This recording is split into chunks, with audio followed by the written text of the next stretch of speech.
to welcome you once again to the second lecture in the PCMA series seminar entitled Local Traditions, Shared Faith, Early Christianity in the Comparative Perspective Across the Eastern Mediterranean.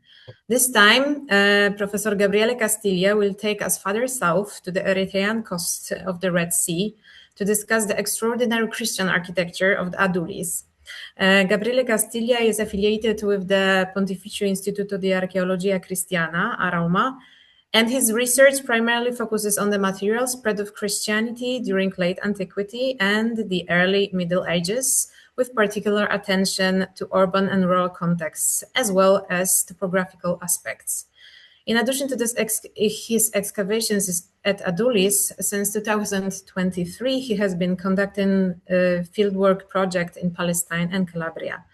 Today's lecture will be recorded, and later on it will be shared on the official PCMA YouTube channel. So, without further delay, I will hand over the floor to Gabriele. Gabriele, you may begin and enjoy. Thank you very much. So first of all, I'm gonna try to share the presentation. So I hope that everyone can see me and most of all hear me loud and clear. Thank you very much to Alexandra and to the Polish Center of Mediterranean Archaeology for your kind invitation and for having me here today. It's a great pleasure, and it gives me the chance to present you some of the results of this project that I've been co-directing in Adulis along with my former magister, Philip Pergola, since 2017. So just a few words about the project itself. As I said, we started working in Adulis in 2017, and we stayed there until 2020. But after that, we kept on working on the elaboration of data, processing new models, and so on. And this gave us the chance to publish in different papers, in conference proceedings, and so on. Until the very last book that we co-edited, published in 2025, that is actually the final edition of our excavation. You can find most of these papers on my academia page, and if some of you is interested, you can easily email me and I'll send you all the stuff. The last point, I also want to tell you that I'm currently working on a monograph about the Christianization of the northern Horn of Africa, so in the Aksumite area. The book is contracted with Bloomsbury and hopefully is expected in 2027. So we'll see. I did not mention that we, as Pontifical Institute of Christian Archaeology, we were involved in this big project, which was basically a Eritrean-Italian project. So we work in Adulis along with other universities, such as Cattolica of Milano, Orientale di Napoli, and of course the Eritrean archaeologists of the Ministry of Culture and Sports over there. So considering the audience I'm talking to, and we discussed this also with Alexandra, I believe that a great introduction to the Aksumite kingdom is not really needed, because I'm pretty much confident that everyone here knows what was Aksum, where it was, when it was, but nevertheless, of course, I will give you some informations during the presentation.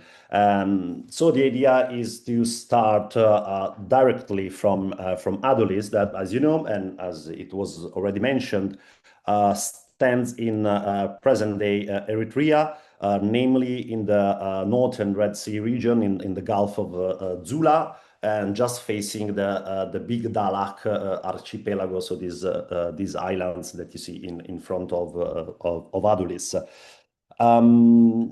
Yeah, the interesting point about Adulis, as we will see, is that basically is pretty much the only Aksumite town that stood on the sea in a plain area, while all the other settlements, most of them, stood on the massive highlands backwards. So this gave Adulis, of course, a privileged position in many senses.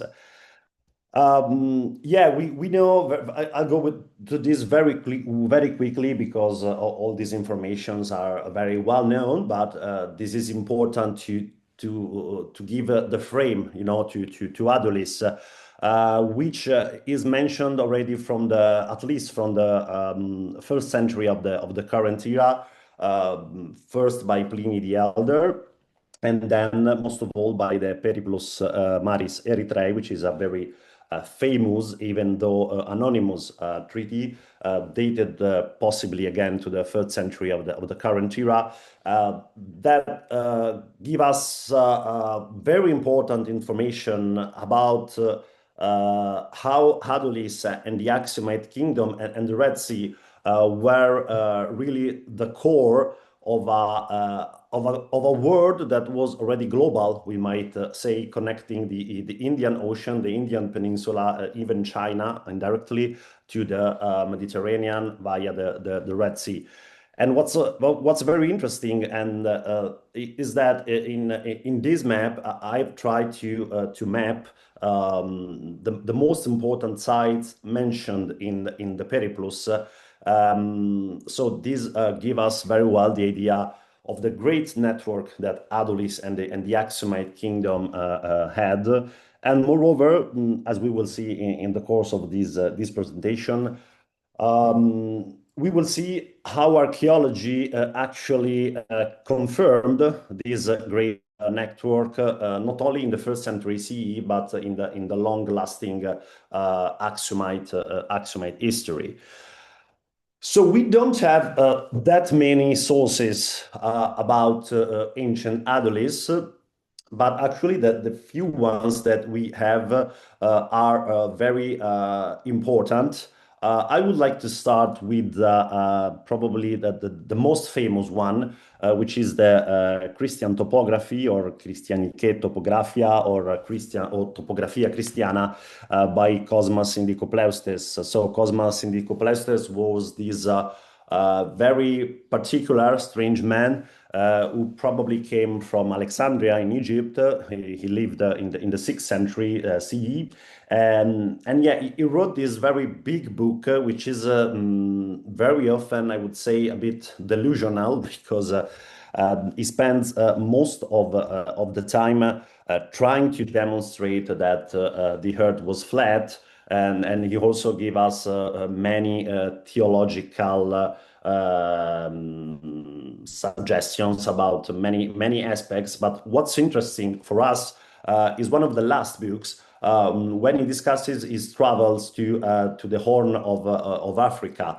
I mean, reading what he says and what he writes, we can say that we are pretty confident that he actually visited these areas.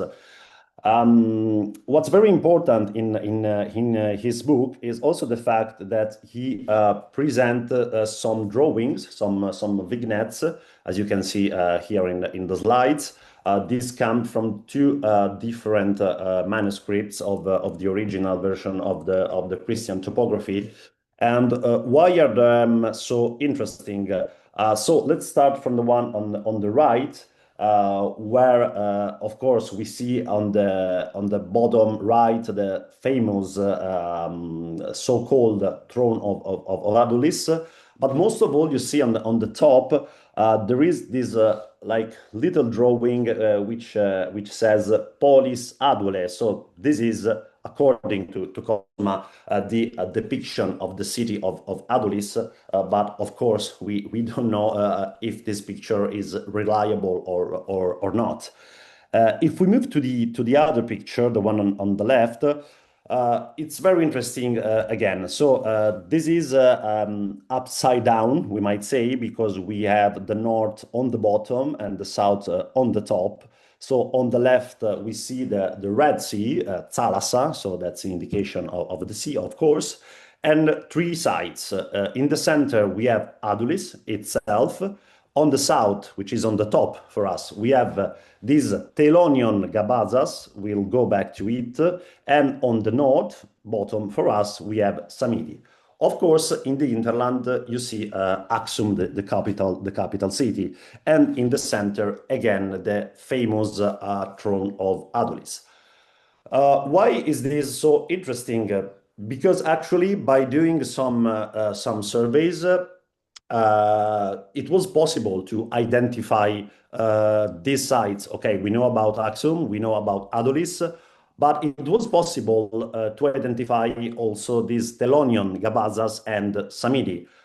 This was possible mainly thanks to the surveys made by the Southampton University, so David Peacock and Lucy Blue, who published a very important book about Adulis in 15 years ago, something like that. So, as I said, it's possible. It's to identify these sites. So you see with the letter A, okay, we have the vignette. With the letter B, we have the city, the town of Adulis. With letter C, these Thelonian Gabazas, and with letter D, Samidi. Actually, what we believe is that all these three sites were part of the same system, because each site had a different function. Of course, Adulis was the town, so the main center. But what were the other two sites? So let's start by Samidi, which is on the north of Adulis, about 8 kilometers. But you can easily go there by walking, even though it's desert. But it's a nice walk. And you see, it's a very particular site where we have these all these mounds with many graves. Some of them are very monumental. So the idea is that Samidi was probably like a big cemetery. I wouldn't say a royal cemetery, because the kings were buried, of course, in Aksum. But pretty much, I'm pretty much sure that this was a cemetery for the aristocrats of the city, so for the very important people of Adulis and its society. On the other side, we have these Thelonian Gabazas. So what does Thelonian means in Greek? It was pretty much a market, a toll where people used to collect taxes and to do their commercial activities and so on. Well, the site has been identified by Peacock and Blue in these three little hills that you see in the pictures. Now they're called Galala Hills. That in ancient times actually were three little islands, because the coastlines was much backwards than it is now.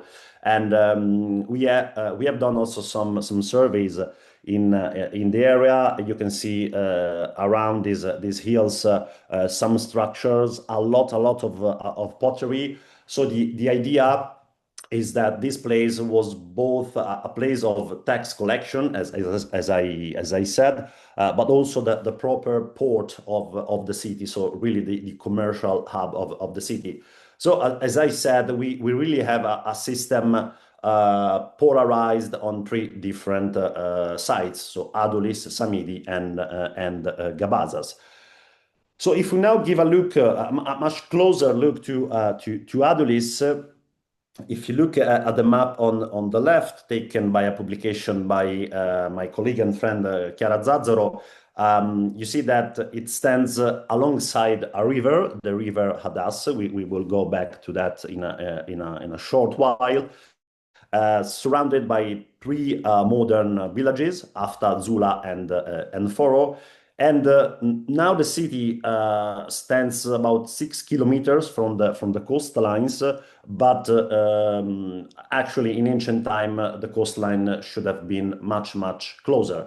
What is very peculiar of this area is the fact that it's all completely surrounded by basalt quarries and schist quarries. You can see the pictures on the right. The city is completely surrounded by these quarries, which probably date their first use back to the Aksumite time.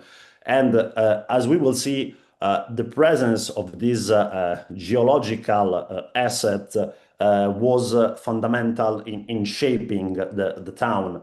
That's why in my title I use these words, basalt, schist, and we will see alabaster and marble were very peculiar, especially for church architecture in in the city.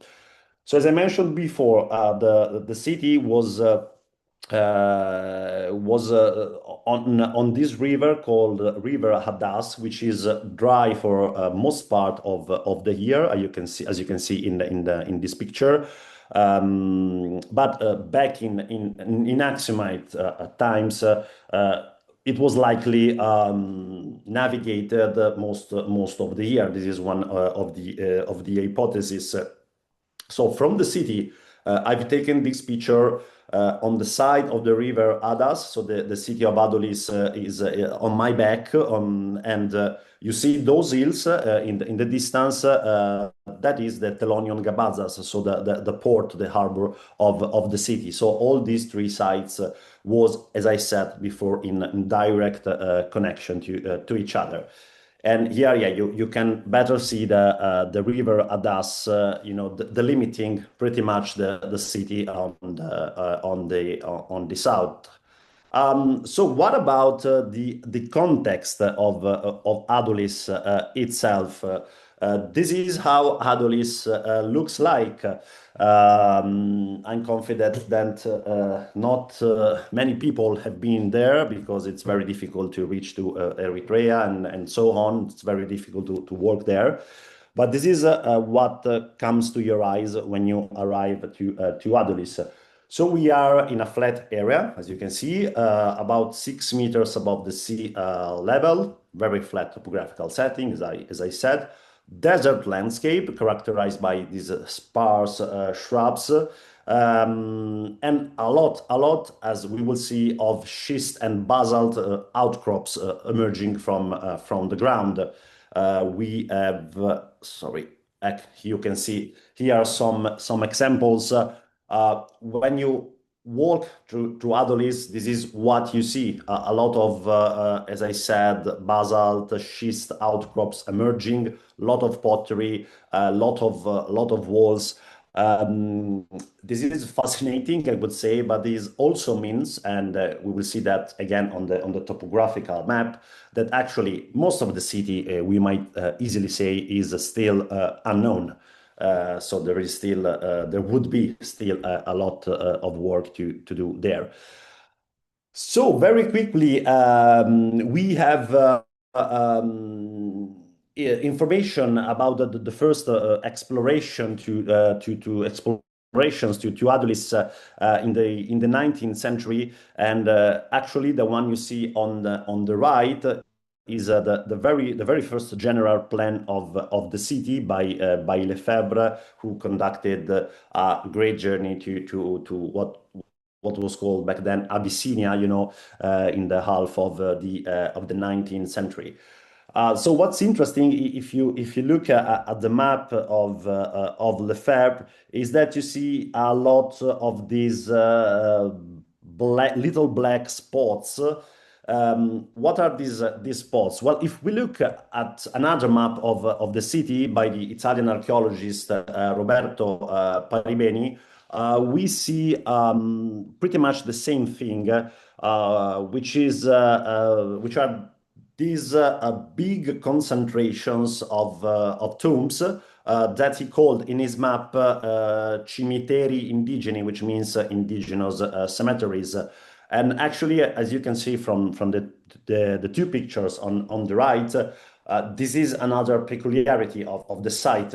When you walk inside the archaeological area, you see these tombs everywhere. Actually, these tombs are indigenous. We of course we have spoken with the local community, with the local workers. These are part of an oral. There is an oral tradition, discussing these cemeteries. So they probably dates back to the 17th, 16th century until now. And they started to develop around the tomb of this man called Sheikh Mahmud, who is believed to be their ancestors. And of course, all these burials are burials of Islamic rite, because we are in a Islamic area. So if you look at these tombs, you might realize that in Adulis we have another problem, because all these tombs are made with materials coming from the churches, the houses of the ancient city. So in the centuries there was a great exploitation of the material coming from the site to realize these tombs. And of course, these tombs are very sacred to the local community, so you cannot touch them and you cannot work too close to them. But they are a great peculiarity of the site everywhere you go. Okay, again, I'm not gonna spend too many words on the process of Christianization of the area of the Aksumite kingdom, because it is a very well-known phenomenon. Many people have written about it, me too. But I just want to stress two points. So we are confident, about the fact that Christianization spread from the 4th century in the area with King Ezana and so on. But what's most interesting for the case of Adulis is that in this other very strange book by the pseudo Palladius, De Gentibus Indiae et Brahmanibus, which is dated likely to the 5th century, a bishop in Adulis is mentioned. His name was Moses, and this is actually the only bishop that we know for the city of Adulis. So at least in the 5th century, Adulis was the center of a bishopric. So we assume that it also had ecclesiastical hierarchy in the city. Okay, again, according to this pseudo Palladius, this bishop Moses would have accompanied the author himself of this book towards the markers of India, which is of course not what we mean with India, but likely the eastern coast of Africa. This is something very common in ancient historians, as you might know it. They used to call India this part of Africa, so it was not proper India. And during this travel, what does the pseudo Palladius say? Having sailed to that land together with a priest, he reached at first Adulis, then Aksum, where a miserable Indian king ruled. So the king is defined again as Indian, but again, they meant this area with India. Okay, so if we look again at the topography of the city, we might assume that its extension was about 40 hectares. This is the hypothesis so far. But you can easily see from this map, which is GIS over Google Earth, you see that only small portions of the town have been excavated, very, very small portions. You see in the grid all the prospections made by the Southampton University. So as I mentioned before, you still have an entire city to be excavated. This means that most of the hypotheses that we can do are only the tip of the iceberg. What's the other problem? The problem is that most of the excavations, with few exceptions, have been focused on the monumental buildings of the city. mostly palaces and most of all churches, and that's what we have done ourselves. So we know basically only the, let's say, aristocratic part of the city. Nevertheless, Roberto Paribeni at the beginning of the last century and Anfray, the French archaeologist in the 60s, excavated some houses, some storage rooms, and again also the Orientale of Naples did some excavations, especially these excavations of the Orientale by Chiara Zazzaro and Andrea Manzo have been very important because they have been, I would say, the very first one in Adulis that investigated the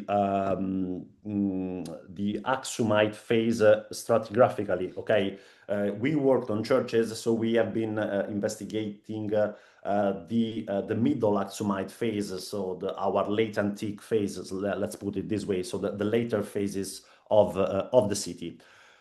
Okay, we focused mainly, let's go back just for a second, to this church that we believe to be the cathedral of the city. We'll see why. That actually was already discovered by a British mission in 1868. This was a very short mission carried out by a group of soldiers, of militaries, by Colonel Goodfellow. And here you have some images of the report of that excavation that was published by Stuart Munro High.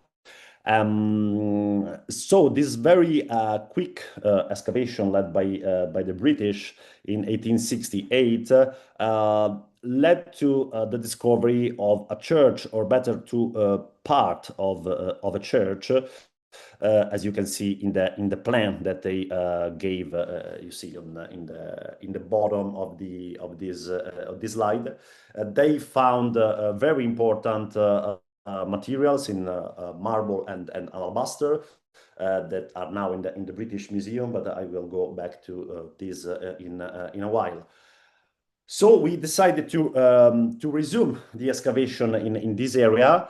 When we got back, actually, it was not so easy to identify again the place where the British excavation worked almost 2 centuries ago, but also thanks to the local communities and oral memories, we could identify the spot. So if you look at the plan given by the British, you see that they had discovered basically the central nave with the apse, the pillars, and the entrance, and so on. So we found again that area. But luckily, on the sides of the church, so on the side naves, we could work with the proper stratigraphy. So it was very important to us to define the chronology of this building and to identify the different phases of it. So I don't want to go too much in the different details of the phases. These data are all published, but as you can see, we have an evolution of the building, which was used and reused through time. But we will see that. And you see on the right, we have a significant evolution also of the building techniques. So you see, it's basically basalt and schist, but very interesting in the later building techniques, the one on the bottom. We have also the use of coral bricks. We are on the Red Sea. There is a lot of coral, so it was used also as a building material. According to some historians, the use of coral as building material would have started with the advent of Islam. This is a very suggestive idea, suggestive hypothesis, but actually we don't really have a material counterproof for this. But as we will see, actually, we have small traces of Islamic fragmentation in the very later phases of this building. So about the chronology, as I told you, we were lucky enough to excavate the side aisles of the church where there was still stratigraphy. And very important was this room siding the apse on the south that we believe to be the baptistry. Why this? Because there is another church that I will present you briefly, that in the same room as this mortar-proof pavement. And actually, these are the only two mortar-proof, waterproof, pavements in the whole city. All the other pavements, all the other floors are in schist. So in the other church, in this room, there is a baptistry, no doubt about it. We will see that.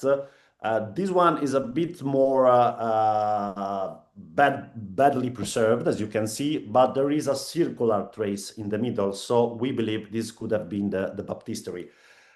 So we were lucky because topping this floor we had a good stratigraphy where all the materials pointed to a chronology of, let's say, early 6th century and let's say for the abandonment of the first phase, late 6th century. But what's more interesting is the fact that we could collect some samples from the preparation layer of this floor, of the baptistry floor, what we believe to be the baptistry, and we could process them to radiocarbon analysis. And as you can see in this slide, these are the chronologies that we had for the church. So this was the first time that a church in Adulis was finally dated thanks to stratigraphy and radiocarbon, no more only on style, you know what I mean. What was stunning about this excavation was also the impressive amount of marbles and alabasters that we found. And if you look at the picture on the bottom left, what really shocked us is the fact that one of the fragments that we found was perfectly matching with a fragment which is in the British Museum. So we were basically in the same context. So we found hundreds of fragments of these marbles. You see different kind of marbles and alabasters.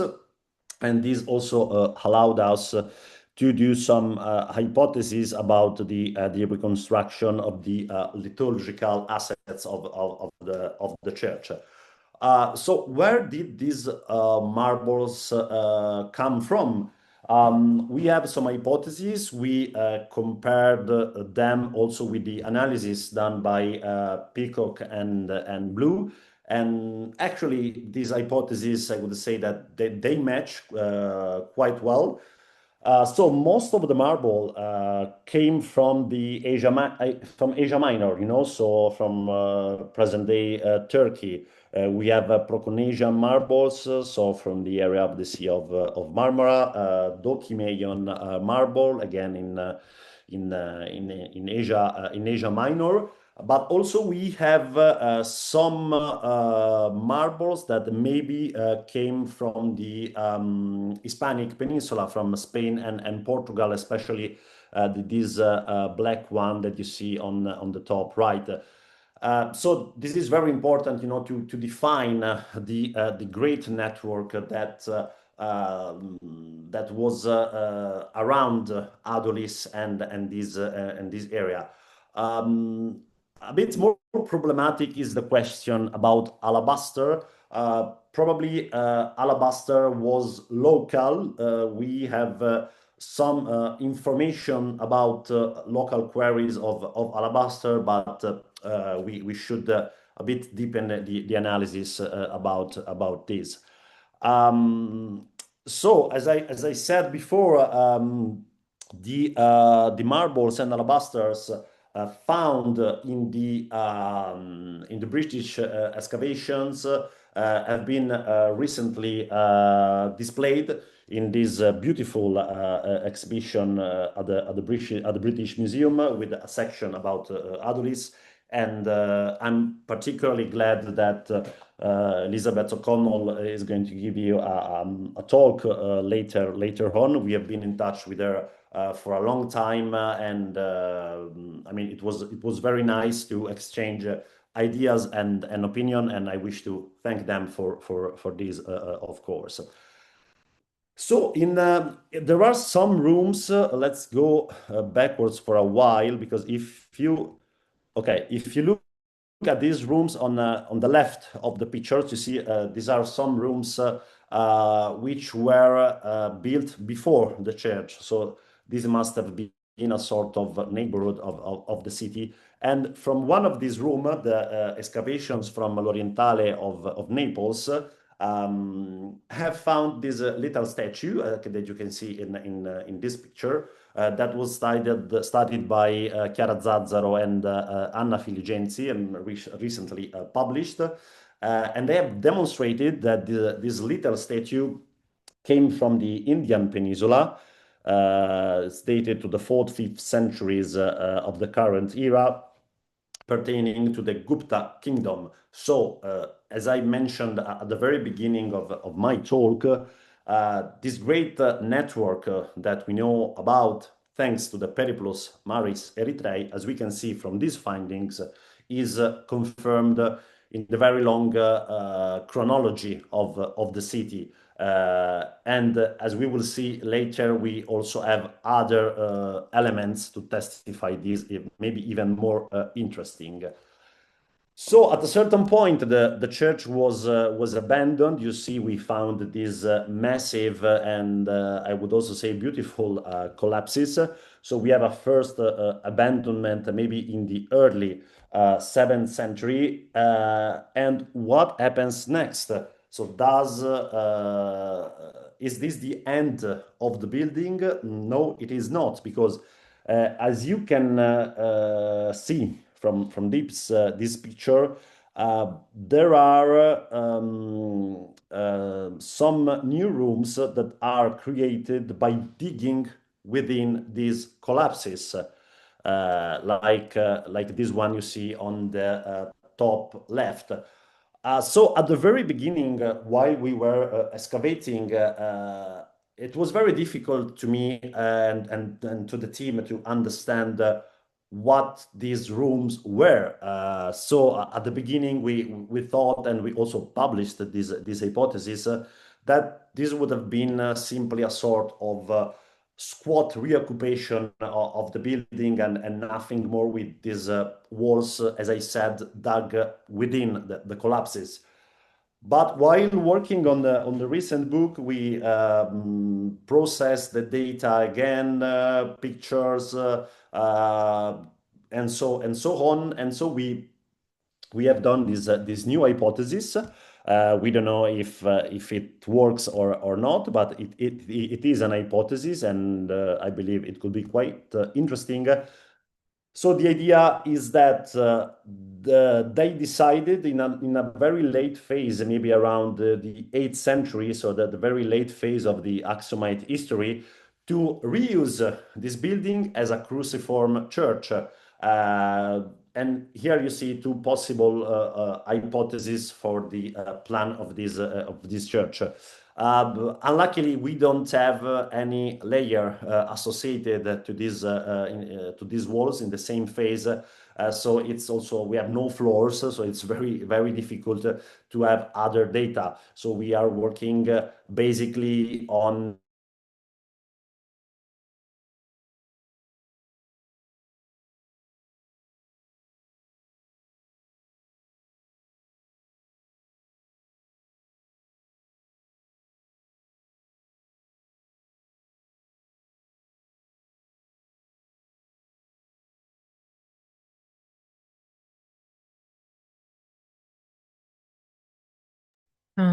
I think we're I lost you. Yeah, okay. Yeah. Okay. You're back. I can see you. Sorry, but we what... lost your presentation, so you have to share your screen. Yeah. When did you lost Like me? 30 seconds ago. Okay, Not... okay.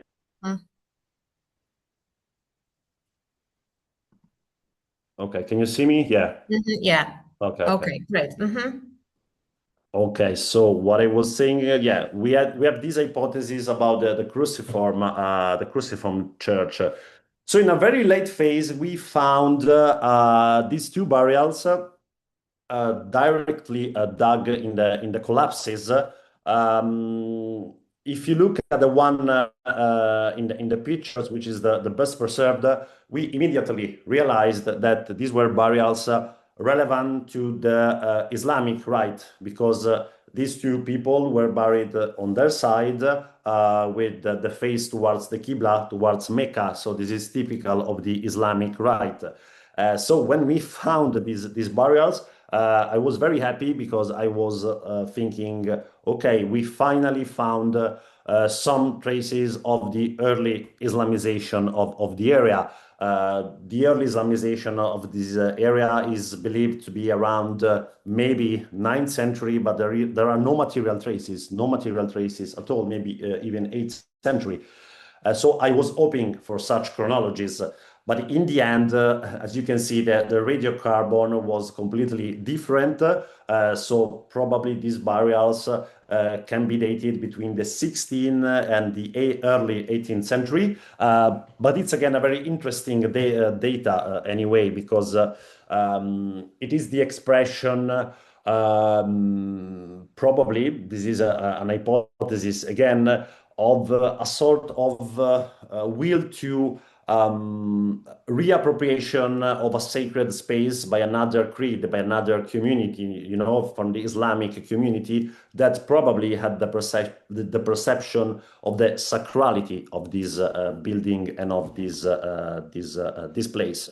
And actually, still the local communities consider these churches as sacred places. They don't believe they were churches, of course, they call them big houses, but anyway, they have this perception of sacrality of the building. So we are almost running out of time, so I will have to hurry a little bit. So we have also been working on another church, the Eastern Church. You see, we have no written nor epigraphic sources about these churches, so we don't know the dedications. So we basically have to call them with Eastern, Northern, Central Eastern Cathedral, and so on. So this church was again excavated at the beginning of the last century by the Italian archaeologist Roberto Paribeni. I would say unluckily, because he pretty much erased all the stratigraphy. But anyway, we decided to resume the excavations here because there was a little part in the entrance of original stratigraphy still preserved. And again, the goal was to attempt to clarify the chronology of this church. This is the church that I mentioned before, where in the room siding the apse we have this baptistery, again with this waterproof floor. So the only two waterproof floors in Adulis are in these two rooms. So that's why we also believe that also the other one could have been a baptistery. So in this area corresponding to the main entrance to the church, we found, as I said, that this small portion of original stratigraphy. And we were very lucky, because as you can see from the picture, it was completely full of checkholes. So we could process again these materials to radiocarbon. And again, as you can see from the slide, we had a very, very important data for the chronology of the building. So again, we have two churches dated with radiocarbon in Adulis, and I believe this is pretty important for defining chronologies in the area. There are other churches in the whole Aksumite kingdom, also very recent excavations that on the other side have chronologies that to me are still very, very problematic. So that's why it is important. So you see these wonderful materials. These are all findings by Roberto Paribeni. I had the chance to see these materials because they are preserved in a museum here in Rome. So I had the chance to see them many times. Unluckily, they are decontextualized from the original stratigraphy. We will never know where they exactly came from, but we know that they were from that church. So what is particularly interesting is this little vessel that you see on the bottom of the slide, which was completely unknown, never published, with this inscription. So when I saw it, I have to confess, I had no idea what it was. So I shared it with some specialists, and one of the hypotheses is that it might be a sort of variation of Brahmis, of Indian language, to be dated to the 10th, 11th century, which is very interesting because this would testify to, again, this continuity of long-distance trades and exchanges, even in such late chronologies. So just a few words about the Northern Church, because we as Pontifical Institute of Christian Archeology haven't been working directly on it. Other colleagues were working on it, but we could do anyway all this photogrammetry. You see that the architectural model is always pretty much the same. This one is particularly interesting because, again, was discovered by Paribeni. He thought that this was a temple, a pagan temple. He called it Ara del Sole, which means altar of the sun, but in the end, it turned out to be a church. And in this church, we can particularly see very well the peculiar architecture of Adulis. You see this massive amount of volcanic rocks, so basalt and schist, again, in this regular organization. Again, also from this church, we have all these materials that, again, can be dated to the 6th century. So by looking at all these materials, all these marbles, and by finally having reliable chronologies with stratigraphy and radiocarbon for the two other churches, we are confident that most of these marbles and decoration for churches can be dated to the 6th century. This hypothesis, of course, also comes from comparison, from stylistic comparisons, of course, but we have chronologies with stratigraphy and radiocarbon as well, which is the key, for this aspect. If we want to look at Adulis in the context of Aksumite kingdom, of course, we see, as far as it regards architecture, the same model traveling from a town to another. The churches are pretty much all the same. They pretty much have all the same idea. You can see some examples in Aksum, or for example in Matara, another very important city in Eritrea. So what's the idea? Also, by looking at findings from other areas, you see this beautiful treasure coming from Matara, dated again to the 6th century. The idea is that Adulis, and more generally the Aksumite kingdom, went through a sort of process of Byzantinization. We also have this Arabic historian, Al-Zaraki, even though he writes in the 9th century, he recounts how Habra, who was a ruler in the Yemenite area, which in the 6th century was under the Aksumite rule, Aksumite control, he had summoned Byzantine craftsmen during the time of Justinian, so in the 6th century, to build a church in Sana'a. And he requested mosaic specialists and marble specialists. who would later work also in the African and Eritrean, Ethiopian area. So if we can rely to this account, we can see that there was a direct strategy, a direct interconnection between the Aksumite area and the Constantinopolitan and Byzantine area. Why this relation? Yes, and of course, as I said, we can see this very well in the marbles that find extraordinary comparisons with the Byzantine marbles from all the Byzantine world in the 6th century.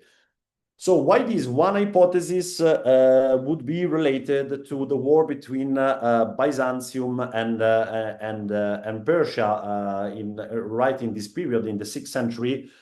This was a war for the control of the silk trade, and we know that probably Justin and also Justinian would have sent some embassies to the Aksumite kings in order to find an agreement to control the Red Sea and then to somehow take the monopoly of the silk trade from the Persians. So this might have been the occasion, the first occasion of contact between Byzantium and Aksum. And the result of this contact would have been not only commercial, economic, but also cultural, as we can see in the different churches, as I said, made most of all with marble, alabaster, and schist. So to conclude, what do we know about the end of Adulis and end of Aksum? Okay, this is a very big question. Nobody has found a definitive answer yet.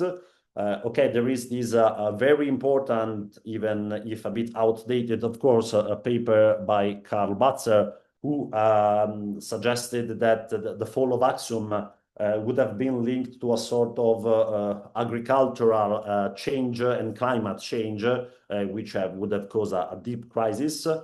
In Adulis, we are pretty sure that one of the causes of the end of the city was the hydrogeological situation. You see, we found a lot of flood layers that basically everywhere top the proper stratigraphy. Usually you have to dig 2 meters of these flood layers.